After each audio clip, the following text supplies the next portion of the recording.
తపస్సు కాల ధ్యానమాలిక. ఈరోజు ధ్యానాంశము అంతయు సమాప్తమైనది. యేసుకు మరణ సమయము సమీపించినది. సూర్య ప్రకాశము లేదు. మధ్యాహ్నము సుమారు 12 గంటల నుండి 3 గంటల వరకు దేశమంతటా చీకట్లు క్రమ్మెనవి. సూర్యకాంతి మటుమాయమయ్యింది. దేవాలయం తెర నడిమికి చినిగింది.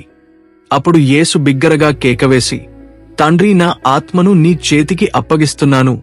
లూకా సువార్త అధ్యాయం 23 వచనాలు 44 నుంచి 46 వరకు అంటూ ప్రాణము విడిచారు. అంతా సమాప్తమైంది. మణిదీపం పగిలింది. అమృత బాండం బద్దలైంది.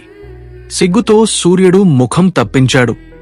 ఆకాశం జుత్తు వెరబోసుకుని రోదించింది. చరిత్ర నడిమికి చినిగింది. అంతా అంధకారం.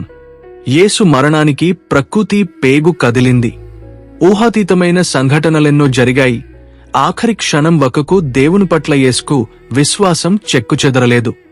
ఆయన అంతిమ వాక్కుల్లో కూడా దేవుని పట్ల, ఆయన ప్రణాళిక పట్ల, భవిష్యత్ పట్ల అచంచలమైన నమ్మకం, ఆశాభావం వ్యక్తమవుతాయి.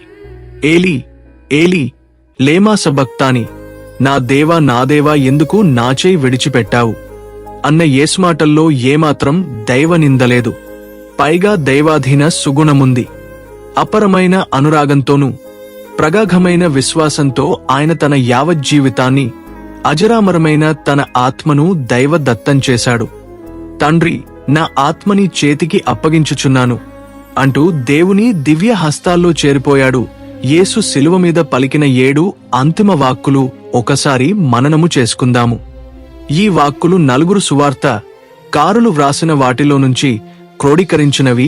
1 తండ్రి, వీరు చేస్తున్నదేమో వీరికి తెలియదు, కనుక వీరిని క్షమించు. 2 నీతో ఖచ్చితంగా చెప్పుచున్నాను, ఈరోజే నీవు నాతో కూడా పరలోకంలో ఉంటావు. 3 అమ్మా, అడుగో నీ కొడుకు, అదిగో నీ తల్లి.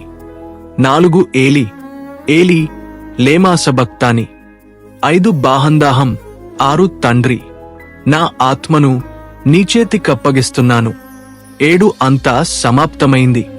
ప్రియమైన ఆత్మీయులారా, క్రీస్తు మహనీయత ఈ వాక్కుల్లో మూర్తీభవిస్తుంది.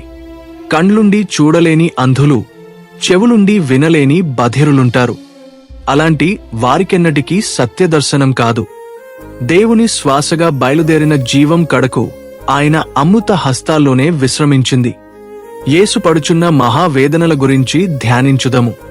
ఆయన చేతులు శిలువ మీద పెట్టి కొట్టిన చీలల వలన కలిగడి నొప్పి సహింపలేక యేసు కాళ్లను శిలువ మీద మోపుజూచునటుల అంతకంటే సహింపరాని బాధ ఆయన పాదములకు తగులుచుండెను. పాదముల బాధ తాళజాలక తన భారము తన చేతులలో మోపుకుందామనుకుంటే చేతుల గాయములు చీలి మహాదుర్భరవేదనను కలిగించుచుండెను. తన శిరస్సు ఆధారముగా పిలువమీద ఆనుకుని చూచు తరుణమున ముండ్ల కిరీటము శిరస్సులోనికి లోతుగా దిగబడిపోవుచున్నవి. అందువలన ఆ బాధ మరీ ఎక్కువగా యుండెను. ఇట్లు తన వేదన చల్లార్చ ఎంత ప్రయత్నించినను అది మరింత అధికమగుచునే యుండెను. తన శరీరమందు ఎచట జూచినను బాధపడని భాగము రవంతయు లేకుండెను. ఆ విధముగా యేసు తన శరీరములో రపడుచుండగా ఆత్మలోనూ ఘోరమైన క్లేశము రేగెను. ఆయన ఇన్ని కాని లెక్కలేని మానవులు తన పాటుల ఫలములు పొందనొల్లక నరక కూపములో పడిపోయెదరని ఎరిగి అమిత వ్యాకుల పొందెను. క్రీస్తువుడా యేసు శిలువ మీద పడిన పాటులు పలుమారు ధ్యానించుము. మాటకు క్షణమాత్రము చింతించిన చాలదు. ఆయన నీకొకకు అనుభవించిన శ్రమపాటులను పూర్ణముగా స్మరించి గ్రహించుము. మన దివ్య రక్షకుని ఎడల మనకు ప్రీతిగా ప్రేమ కలిగించుటకు అంతకంటే మరొక మార్గము లేదు. ఇట్టి దివ్యపాటుల గురించి ధ్యానించుట నీకు పాప భీతి పుట్టించును. ఆ విధముగా యేసు 3 గంటల పర్యంతము శిలువ మీద బాధలు పొందిన పిమ్మట తన మరణము సమీపించినదని ఎరిగి తాను అంతయు సమాప్తి అయినదని పలికెను. యేసు తాను నిర్వహించవలసినదంతా సంపూర్ణముగా నెరవేర్చెను. సర్వమానవుల రక్షణార్థము పితయైన దేవుడు ఆయనను ఈ లోకమునకు పంపెను. దానిననుసరించి యేసు మానవులందరూ చేసిన పాపములకు ప్రాయశ్చిత్త మొనచ్చెను. అంత తన పని సర్వము సమాప్తము కాగా యేసు శిలువ మీద అంతయు సమాప్తి ఆయెను అని వచించెను. క్రీస్తుడా నీవు ఒక దినము చనిపోవాలిగదా, అప్పుడు నీవు కూడా దేవుడు నాకు అప్పగించిన పని సర్వము నెరవేర్చాను అని చెప్పుకునే స్థితిలో యుండగలవా? ఎట్టి అంతస్తులో మనము పుట్టి పెరిగితిమో అట్టి అంతస్తులోనే మనకు తగిన పనులు మనము నెరవేర్చవలెను. దేవుని ఆజ్ఞలు, తిరిసభ కట్టడలు నేను మీరలేదు అనుకున్న మాత్రము చాలదు. ఆయా అంతస్తులకు తగిన ప్రత్యేక విధులు నెరవేర్పుట అగత్యము.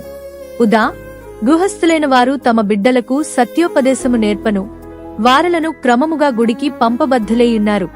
అదే విధముగా అందరకు వారి ప్రత్యేక విధులు కలవు. దేవుడు నాకప్పగించిన బాధ్యతలన్నిటినీ నేను సక్రమముగా నెరవేర్చున్నాను అని మరణ సమయమున చెప్పగల స్థితిలో యున్నావా?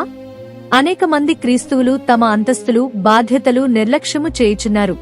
మెలకువతో నీవు నీ అంతస్తు, అప్పులు తీర్చుకున్న ఎడల ఏ మరణ సమయమున అంతయు సమాప్తి అయినదని తలంచుచు ప్రశాంతమైన మనసుతో ఆనంద పదవి చేరదవు.